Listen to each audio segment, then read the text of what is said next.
YouTube, my name is Jake Asman. Welcome into my channel. Time to talk all things New York Jets football. And to do that, I need a really good guest to join the show. He's been on the show a bunch. His name is Robbie Sabo. He covers the Jets as the founder of JetsXFactor.com. And he's kind enough with his time here on a Monday morning to recap what was really, Robbie, a tale of two halves for the New York Jets against the Panthers. We will hit on all of it. But first, how you doing, my man? How's everything at Jets X Factor? Pretty good. Just got back. I got back last night from Carolina, and more pain for Jets fans. No doubt.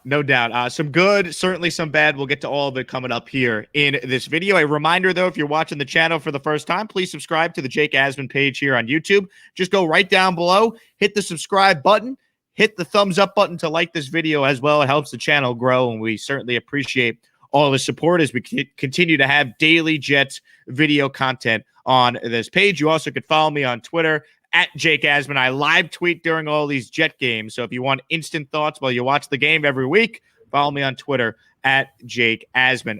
As far as the Jets, Robbie, you were there. So obviously you saw this in person. Jets lose to the Panthers 19-14. I did a rapid reaction video yesterday, and I was fired up, man, because, yes, there were some positives, but it was so frustrating to see the Jets take this game that was so winnable if they just gave Zach Wilson some pass protection and basically throw it all away. Now that we've had, almost 24 hours to react to it, when you think back to this game, do you leave with more positives or negatives after the debut of the 2021 Jets? It's pretty mixed, I guess, right now without having watched the film. Number one, right off the bat, they upgraded at quarterback. There's no question. I know a lot of people who always believed in Sam Darnold won't like to hear that, but the Jets defense played so poorly that Carolina should have scored 37. They should have dropped 37 on that defense. There were guys running wide open, miscommunication left and right. Early on, the pass rush wasn't great. It got better as things got into the third quarter and beyond. So they upgraded at quarterback. You got to love what Zach Wilson did. That's his first NFL game. And he was beaten up. He's got to be feeling sore right now. But he did great. And I think if Carolina's quarterback, played a good to really good game, they dropped 37 easily. So I'd go in the mixed bag right now. So, we'll get to Zach Wilson in a moment here, but, I hate to be the guy that craps all over Sam Darnold because I am genuinely rooting for Sam to do well with the Panthers and have a great game. Obviously, I was not rooting for that yesterday, but even yesterday, Robbie, it was more of the same from Sam. A couple nice throws, which we've seen from Sam 3 years with the Jets, but there was also some head-scratching throws. There was also, bad decisions on third down. The turnover at the goal line was classic Sam botching the snap. And then, you look at his numbers. Yeah, statistically, if you didn't watch the game and you just look at the stats, Sam Darnold played really well against his former team. But if you watch the game, you saw the difference, really, if we wanted to break it all down. One team had Christian McCaffrey. One team did it. Christian McCaffrey had 200 yards, all total yards, right? Rushing and receiving yards, basically. And the Panthers only scored 19 points. So, I agree with you. Anyone who thought Sam Darnold, was going to light up the Jets, that really didn't happen yesterday. He made some nice plays, but he still kind of looked like Sam Darnold with just better players around him. That's all I saw. Yeah, listen, Sam is a classy guy. He always does the right thing, says the right thing. I want him to succeed for sure, but you can't, in this thing, talking about football, if you're Joe Doug, you can't mix emotions and true evaluation. So you got to call it like you see it. And if, Stafford was back there with the Panthers, or if it was Aaron Rodgers, they would have dropped 37 easily. That's how bad it was. That botched snap or the botched handoff near the goal line, the Jets defense wasn't ready. They were communicating way too late pre-snap. They weren't ready. Again, I got to watch the film when it becomes available, but they were just fortunate in a lot of situations. That Robbie Anderson deep pass, Redwine had to come in because of the Joyner injury. And listen, I know it's a tough spot, but Redwine, you can't play it worse. He was flat-footed. His primary read was Robbie Anderson. On the over route, you can call it a post or over, kind of drifted into Marcus May territory, but that's Redwine all the way. That's his primary read. He had no one else. And to get beat that badly, it's just, it's just a terrible defensive play. So I'm with you. A lot of quarterbacks can put up stats in this league. even average quarterbacks. We've seen it many times. Goff with the Rams. If you have coaching, if you have talent, and I think Darnold will put up stats, but that's not the true mark anymore. You can't look at it that way.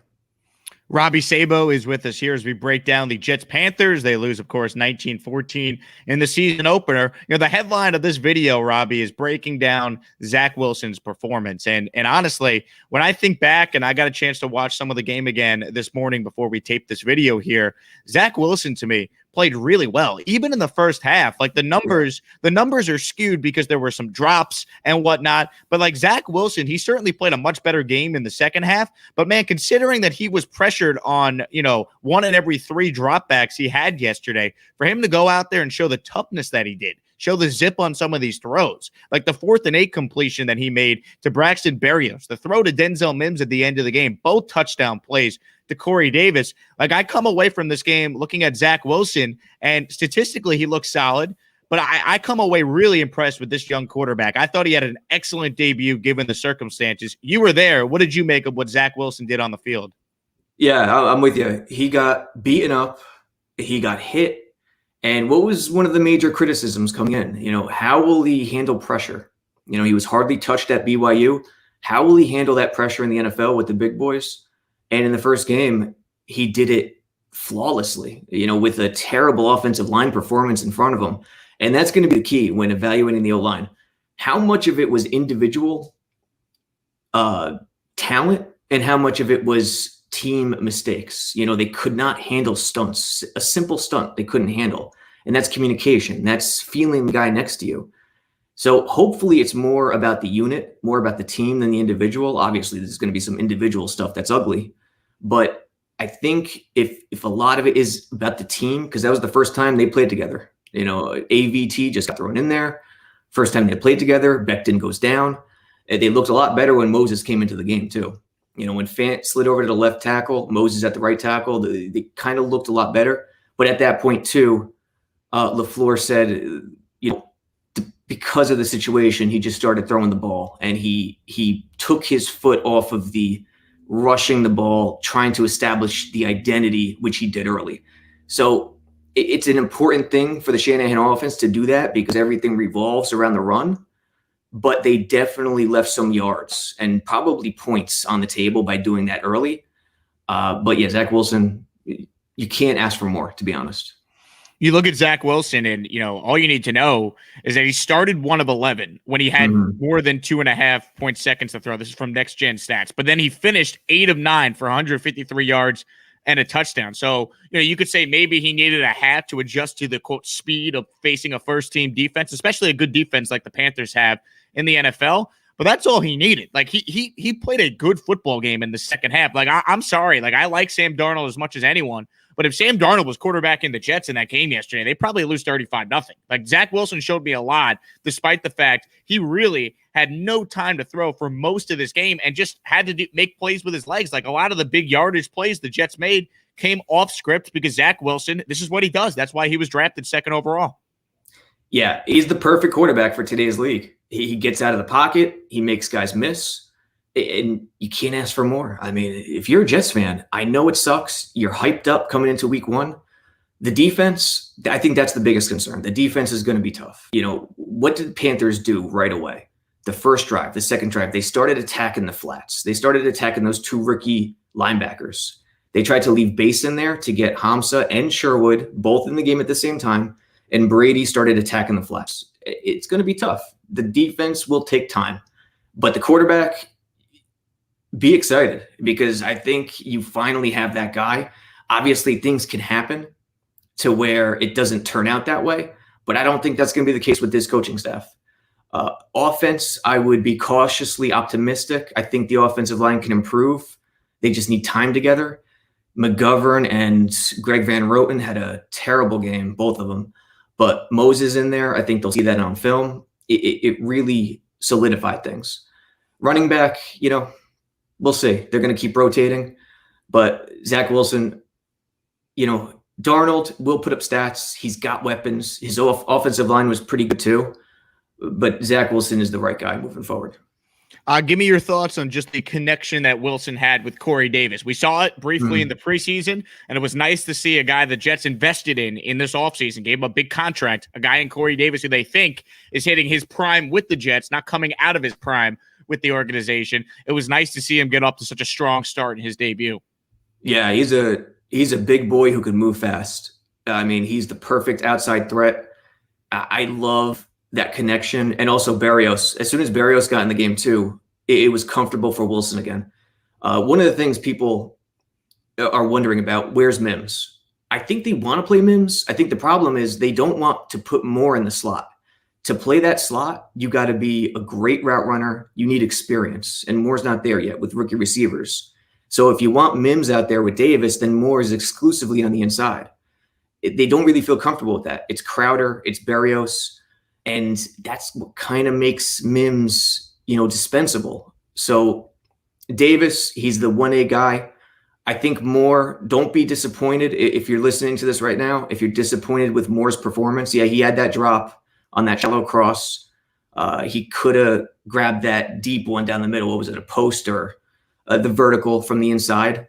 That would have been a huge play. But Moore is a stud. He's going to be a stud. Give him time. Rookie receivers, it's not like rookie running backs. Rookie receivers, they need some time in the NFL sometimes. I know Jamar Chase went off, but Davis, you can't ask for much. You can't ask for more. He's just entering that prime. Do you expect to see more from Mims against the Patriots? I know Crowder should be back. You would expect for that game. I join a lot of Jet fans, and I even see it in the comments here. A lot of people want to know, well, where's Denzel Mims? I mean, he goes out there at the end of this game, Robbie, and obviously had the Jets' most explosive play of the day from a yardage perspective. I think it's a logistics thing. I think it's a scheme thing. I believe they want to play Mims. It's just those three pieces. They don't want to put more in the slot exclusively. They want him as that. The way I look at it is Davis is the outside threat. Then you have your slot guy who's crafty in the middle, who's got to read defenses. When you play the middle, you have to be able to read defenses way more than the outside. Outside's a lot of one-on-one. But if you're in the middle, you got to have that experience, that veteran savvy, that route running. And it's Crowder and it's Berrios right now. And I don't know if they feel comfortable with Moore there yet. I'm positive he'll be able to do it eventually, soon. But they kind of, because of all the jet motion they use too, they want Moore to be that separate position. So that's how I kind of think about it. Outside guy Davis, slot guy Crowder, Berrios, and then that X factor weapon, excuse the pun with the website, is Moore. So I think it's a logistics thing. Will Mims see more time moving forward? We'll see. It's going to be tough. I don't count on it, to be honest.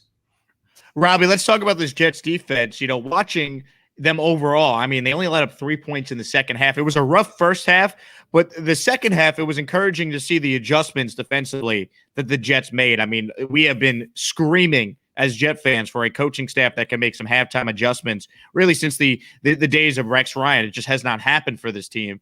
What did you make of the second half performance by the defense, and specifically, some of the young corners on this team? Like, I thought Michael Carter had a pretty good game. I thought Javin Guidry made a really nice play on that tackle on Christian McCaffrey in open space. So there was definitely some positives from this Jets defense. Obviously, the first half was shaky, though. Give me your thoughts on the Jets defense. Yeah, they played better as the game went along, and a lot of people thought I was crazy on Twitter for saying I'm most concerned about the defense. But they got really fortunate in a lot of spots. But like you said, after the second half, once the second half started after halftime, they did adjust. Their run defense became a little stouter on the inside. I'd have to see the film to see what they did with the placement, 2I or 1 with Foley and Rankins or Q. But another thing is Q is not himself yet. That's a big part of it. He should be their best defensive player by far. He's their most talented guy. I don't think his snap count was too high. I got to double check that, but he's not Q yet. And that's a huge part of it. They adjusted well. I'm happy with the rookie corners. It's still an issue, no doubt, but Hall played well. I thought Michael Carter is going to be a longtime starter in this league. Michael Carter is the guy I like most. And Guidry has been, we always knew he was fast, Guidry, but he's starting to pick up a lot of details that it takes to play DB in this league, which is an impossible chore to begin with. So I'm happy with the corners. Even the pass rush started picking it up in the second half, which is good. JFM, I think, had 1 sack, correct? So we'll see. They got to generate that 4-man rush. Huff, we got to see what Huff did. He's a big part of it. Shaq Lawson had a great run stop off the edge. I forget what quarter it was. I think it was third quarter. And then JFM, they tried to get JFM on a jet motion quick flip pass, and he was responsible. So a lot of vanilla defenses, that's Saleh, that's Ulbrich. They don't blitz a lot. They rely on the 4-man rush. They did adjust a little bit, started sending more pressure. But that Robbie Anderson touchdown really changed things. Once that Robbie Anderson touchdown happened, everyone started backing off. And then the underneath stuff started becoming open more and more. So they stiffened up a little bit, but it was more of a bend but don't break in the second half, as opposed to let's not give up any yardage in the first half. No doubt. It's interesting. I thought CJ Mosley in his first game back in basically 2 years, I thought he was pretty good just watching. And then I see the PFF grade was not kind to CJ Mosley. Now, I wonder how much of that is just because, they attribute a lot of the yardage McCaffrey had to, I guess CJ Mosley was the nearest defender and whatnot. But for what I saw, I thought CJ Mosley made a handful of nice plays. McCaffrey's going to do that to basically everyone. I mean, that's why he's the first pick in every fantasy draft. What did you think of CJ Mosley out there? I think he was great. And I've been one of the guys who has been, let's wait and see on Mosley, because it's really tough coming back from missing 1 year, no less 2. He probably got dinged most on the covering McCaffrey out of the backfield, where McCaffrey, how many angle routes did he run? Where he goes to the flat a little bit instead of running an arrow, he does an angle. He's a tremendous route runner. No linebacker is going to cover that. Nobody. So I think Mosley did well. He had rookies. He's the middle of a rookie sandwich. I think he did really well considering the circumstances. As far as, just some overall thoughts here. What did you think of the job that Amendola did as the punter, stepping in for Braden Mann? I know you were at the game, so when did you realize maybe Braden Mann was not out there and it was Matt Avendola that was handling the punting responsibilities? Because he did a great job. You could make a case he was the best player on the field for the Jets yesterday. Yeah, and it brought me back to the 2009 playoff game. What was it, in Cincy, when Weatherford got hurt and then Feely had to punt? Right. But he did great. That second punt was a boomer. To the right, inside the 10 maybe, to the right sideline. Amendola was tremendous. Somewhere Michael Nania was blushing because of that special teams play. So, yeah, Amendola was tremendous. But again, that brings us to another point that's just depressing for a lot of fans, the injuries. Mann goes down in a freaky situation. Becton gets hurt again. And Becton, at this point, you start feeling for him. I was at the game. I didn't see it initially, but I saw it when I watched the game at home. He was emotional coming off the field. And it was one of those freaky things where he got rolled up on. But the injuries really hurt Joyner. A lot of defensive players got in the game. Saleh and Ulbrich are going to rotate, as you do in today's NFL. But you kind of want to limit it to just up front rotating. You don't want crazy numbers on the back end. And unfortunately, they had to deal with that. So, Amendola, great job. Do they sign a punter? I think they do. But still, a tremendous job by that guy. Obviously, the protection has to get better. That's obvious. Every Jet fan would tell you that. Mekhi Becton's injury, though, we're hoping for the best. It looks like, according to Ian Rappaport, MCL sprain, which is not something that would be, season ending, obviously. But anytime you see a guy emotional on a cart coming off the field, you think the worst. If it's an MCL sprain, Becton should be back at some point this year. Maybe he doesn't miss, a whole bunch of games. As far as the guys that will be out there, though, week 2 against the Patriots, what can the Jets do from a protection standpoint to give this young quarterback, Zach Wilson, more time? Because I'm telling you, if the Jets had like a 5th quarter in that game yesterday, they'd probably end up winning. Unfortunately, that's not how it works, but protection's the only reason why the Jets could not win this game yesterday. Yeah, it's funny. I was going to ask you that question. If they played another quarter, do you think the Jets win? Yeah, I think they do. I think they do too. And it was at that point where, Carolina did take their foot off the gas pedal a little bit, which is expected. I think Carolina scores more points, but I think the Jets score, just a little bit more points because Zach Wilson makes things happen. Now, it also heightens the possibility of an injury for Wilson because he was running for his life. But I think that the really key thing is to watch the first 3, 4, 5 drives. LaFleur was really trying to establish that identity. He was running into loaded boxes, and you understand why he does it. But that great debate today is, offenses don't have to run the ball. And if they're not doing it well, there are other ways to manufacture a run game, screens, 3-step drops. And the biggest difference between the two offenses was Carolina and Matt Rule. Very few standard 5 to 7 drops for Darnold. Everything was quick. Everything was designed 3-step, screen, run. Whereas with Wilson, they were pounding the run early, and then it was, throw everything against the wall later and just make things happen. So it wasn't ideal, and yet he still got 2 touchdowns to Corey Davis. What can they do against the Pats? Wesco, leave a 6th man in there. Do that more. I didn't see much of that in Carolina.